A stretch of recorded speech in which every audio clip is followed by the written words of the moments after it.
What's up, everybody? It's your boy Damo Flips. T-Moss 100%. You already know what it is. As always, God bless. I hope this video is finding you in great health and wealth. So, as you know, we are finally taking on the responsibility of opening up our own dealership.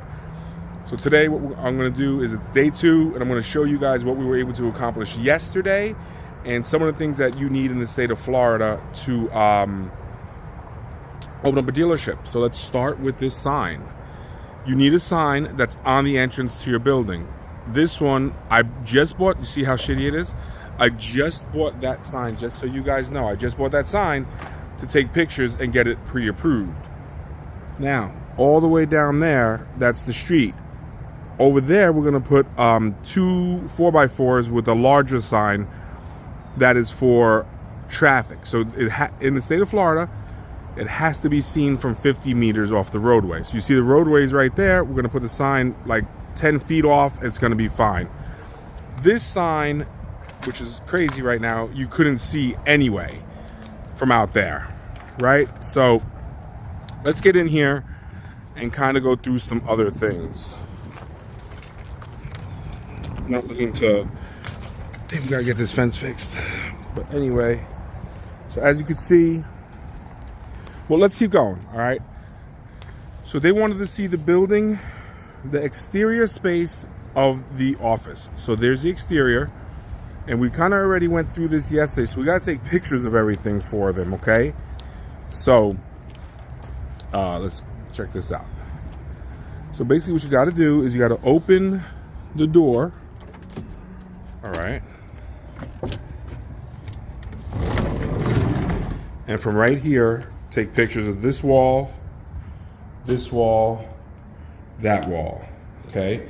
Now, I know if you guys didn't see the first video and hear me say, you know, stuff like this and that kind of stuff over there, it's gonna get repaired. But for the pre-inspection, keep in mind, we don't have the lease yet. We're just going to see if this place will pass. Once it gets passed, we'll do a real licensing inspection. At that point, stuff like this has to be repaired, painted, desk and, you know, office chairs, stuff like that have to be in here. So they wanted pictures of this, okay? They also want, I'm reading it right from their list. So here's their list, and I'll go over it for you later. Customer, employee, and general parking. So what we did was we could fit about, against this wall here, we could fit about 5 cars.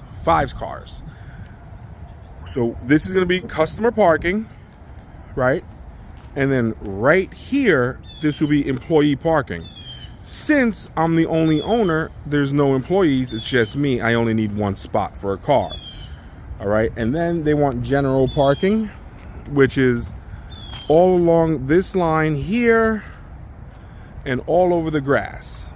For those of you guys that did not see the video the other day, you see one of our cars are already here, but you'll see there's that, like, the little water pump as well. So from that water pump, a straight line to this fence line, and then this whole area is for cars. So even if they gave me a hard time about that being for customers, I can simply say all this is for customers, excuse me, and leave our cars out there. As we all know, it doesn't really matter. This is all just for inspections. Next door, so next door is where I rep. Okay, I'm gonna continue to be a rep over there. There's no customer parking. They park wherever they find a spot, and that's just what it is. So with that being said, this is strictly for the inspection process. As you'll notice here, we cut down some limbs. If you look at yesterday's video, this was coming down here, over here. You can see the ladder is still up. We got rained out. This was coming down, and the reason why we cut that down wasn't for the inspection. It was because when we get our cars delivered, we get it delivered on a flatbed. So the cars are up high. You get like that journey coming in, it's going to be high. We didn't want it to get scratched. So they want the front of the location, which is right there, and the fence. So we had to take pictures of that. And any adjacent buildings. This is ours. So that sandwich shop sign is going to come down. There are no adjacent businesses, okay? This back here, let's go over here. So you see that job box right there that's missing a tire? That's where our property ends, okay? So now, this on the other side is where I rep. These cars are pretty much destined for the junkyard. And I'll go through these right now with you real quick. Scrap. That one needs like an $1,800 engine. That F-150 up there, that thing's got like 60,000 miles. No, 100,000 miles. It needs a motor. That black Tacoma, that's the mechanics. Okay? This Corolla over here, this is the mechanic's helper. This F-150 is, it runs and drives. It's not a dealership car. It's just, I think it does like stereo competitions or something like that.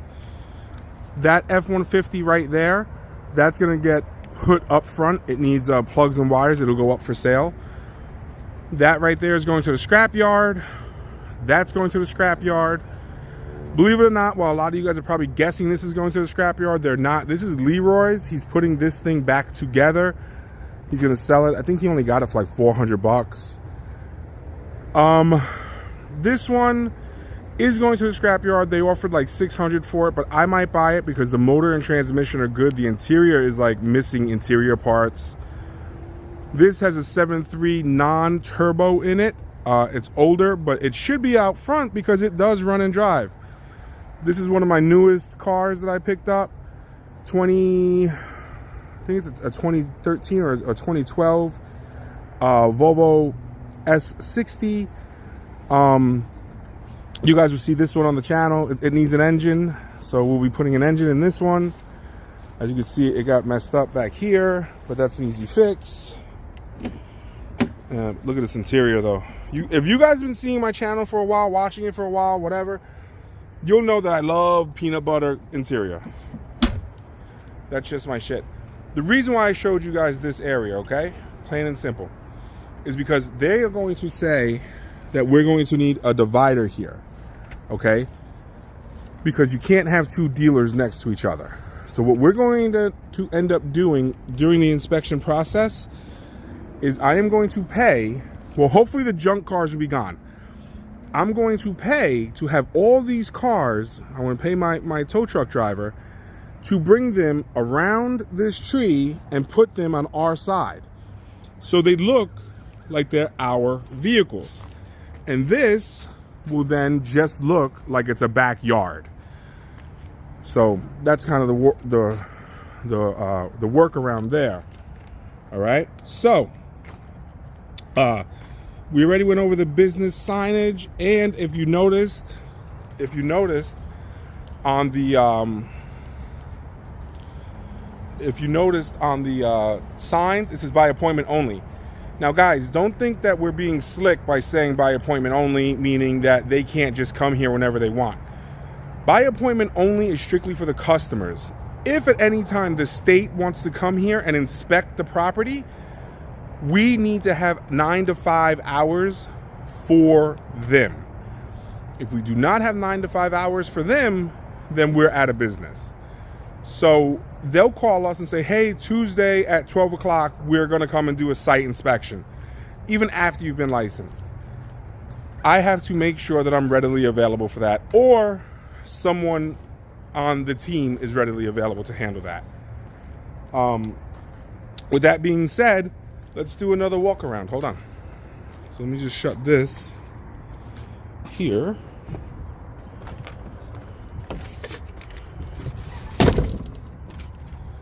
And there's some other things that have to get done. Like stuff like this, it still has to get ripped out. But we did a lot of the big stuff. This is our going to be the trailer that we put like all the scrap metal on. We'll probably end up putting it right there in that corner. This table we're going to put back up against the wall, but move it further back. So there's a outdoor sink for the mechanics right here. So this sink, we will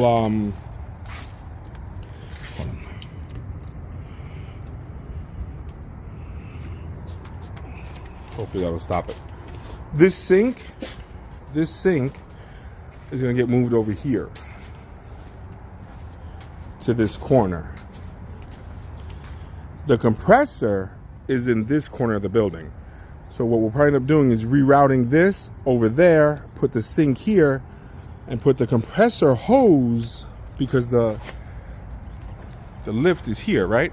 So we'll probably have the compressor hose go from over there, that side of the building, run it up to the top, across right here, and then right around this general area, have it hanging right down from there. Something in that regard. So this way it's easier for the mechanics to get to. It's not in the way. Oh, we got the kittens here today. You see? Don't worry. There was 3. I don't know where they are because there's 1. The other 2 might still be under there sleeping or inside the building. A friend of mine is coming back next week to pick them up and take them to, I guess his girlfriend runs a shelter or something like that. Anyway, these tanks, all these tanks can get moved somewhere else. Nothing got done inside, but the big thing was all these leaves that were here. The majority of them, and again, we got rained out. The majority of them are gone, and we're going to continue to clean up here. But this area in the middle here, it flooded. So it went to about the front of this mower. You could see like the mark of how high it got on the tire. And just to show you the side of it. Okay. So that tire is a lot lower than a car tire. So I have no problem putting cars against this wall here and not worrying about them flooding. So this whole area back here was full of water. You could actually see the line. You could see it. Like, look, you see how it came out? Like, that's all the flooded water. So this whole area flooded. So what we'll end up doing is starting to park cars from this direction over here. And then if we have SUVs, they'll go over here in the flooded area if we need more space. Really and truly, though, this place can probably hold about 50 cars, 30 to 50 cars. And if we got to that point where we had that many cars, we're just not selling enough, you know? We're not selling enough. And not to mention, I'm already a rep for the guy next door, which I'm going to continue to be a rep. So all the access to his backyard is also mine, and the front. So it doesn't matter. I have plenty of space here, okay? Plenty of space. But there's the building. And there's the other building. So the next video, we're going to go over this right here. And we'll figure it out, okay, guys? So again, I'm taking you through the journey. You know, and then there's stupid stuff that's got to get done. Like, you see that corner of the fence there? We're going to take the chain link that's still there, wrap it around, and lock it to this fence. See all these leaves down here? It's preventing this gate from opening in its entirety. So we're going to blow all that out. We're probably also going to clean this side, which is not really our responsibility, but we're going to. There's definitely a wasp issue back here. I don't know where their nest is. We'll take care of it. The fence that's falling down, we got the okay to take it down. So here in Florida, what I'm understanding is, if you don't want to spend a lot of money, you get places like this and you have to do the repairs. So when the repairs are on you, you want to do the smallest amount to make it look great. So we're not going to do anything structural unless it's unsafe. We are going to put some sheetrock and new paint because that's for us to make it look presentable. We are going to paint that building again just to make it look presentable. And that's going to be on our dime. So we're probably going to invest about $1,500 in repairs at this location. And if you watch the other video, you know how I feel about it. It is what it is. We'll handle the business, okay?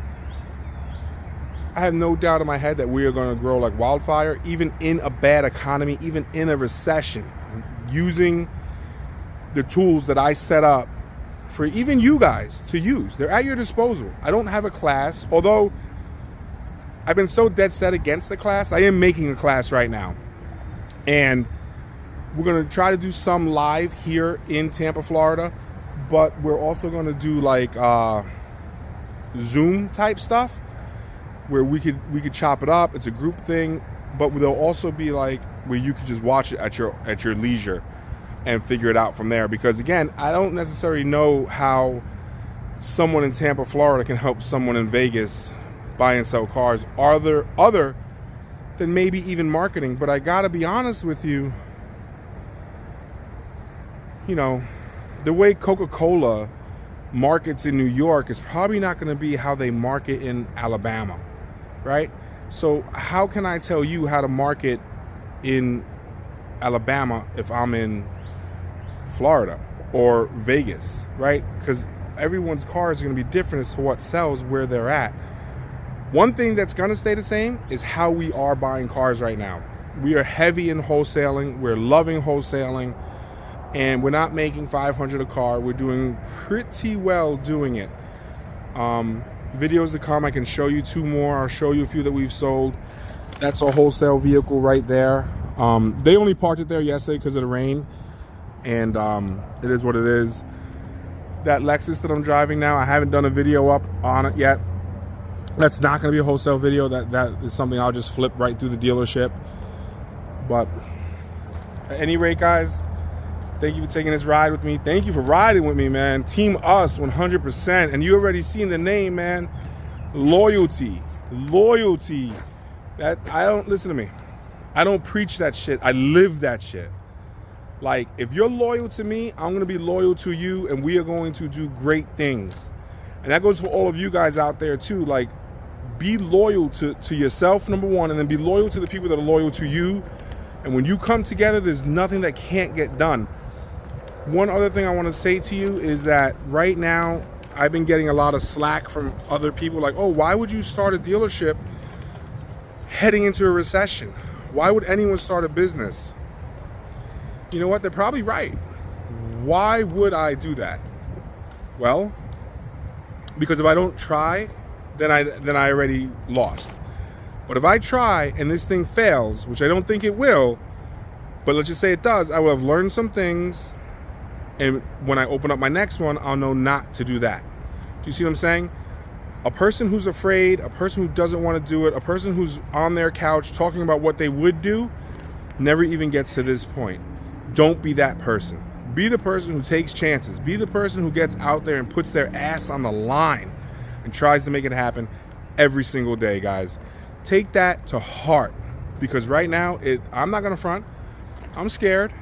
I mean, but in total, I probably only have about $30,000 on the line. And that's if it was just me, myself. There's 4 of us that decided to do this now, right? That's Team Us right there. Then we have another probably 6 people surrounded by us that handle a lot of the other things for us. We have a great team. They have a great teammate in myself. I have great teammates in them. And we are going to do great things. Jealousy, envy, shit like that, that's what's going to get you jammed up. So never count the next man's money. Don't worry about it. Live your life. Make your money. Do what you got to do. And eventually you'll get to selling Bentleys, Maseratis, Ferraris, whatever it is that you want to do. Quite honestly, I don't care what I'm selling as long as I'm hitting my dollar amount. And I ideally want to hit $10,000 like yesterday. And then I want to hit $10,000 a week in profit. That's where I'm headed. That's what I want. That's the overall long-term goal. But we'll see how it goes. Catch you guys on the next one. Thanks.